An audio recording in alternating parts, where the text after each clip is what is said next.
Revalorisation des salaires dans les hôpitaux, suffisant pour lutter contre la pénurie de personnel ?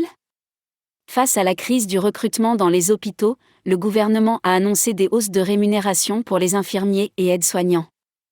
Pourtant, ces mesures ne semblent pas suffisantes pour satisfaire le personnel hospitalier. Alors qu'un article de France Info révèle que 64% des directions d'hôpitaux rencontrent des difficultés à recruter, la question se pose, la revalorisation des salaires est-elle suffisante pour pallier cette pénurie de personnel ? Les mesures annoncées par le gouvernement le jeudi 31 août, la Première ministre a annoncé plusieurs hausses de rémunération pour les infirmiers et aides-soignants. Ces augmentations concernent notamment les heures de nuit et les dimanches et jours fériés. Le montant total de cette revalorisation s'élève à plus d'1 milliard d'euros.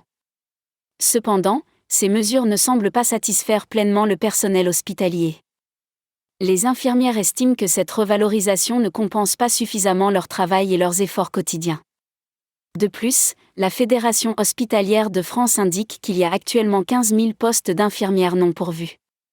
Les raisons du mécontentement du personnel. Plusieurs raisons expliquent ce mécontentement du personnel hospitalier face à la revalorisation des salaires. Tout d'abord, le montant de l'augmentation est jugé insuffisant par rapport à l'effort demandé aux soignants. De plus, les conditions de travail difficiles et le manque de reconnaissance de la profession sont également pointés du doigt. En outre, la crise sanitaire a mis en lumière les lacunes du système hospitalier et les besoins en personnel qualifié.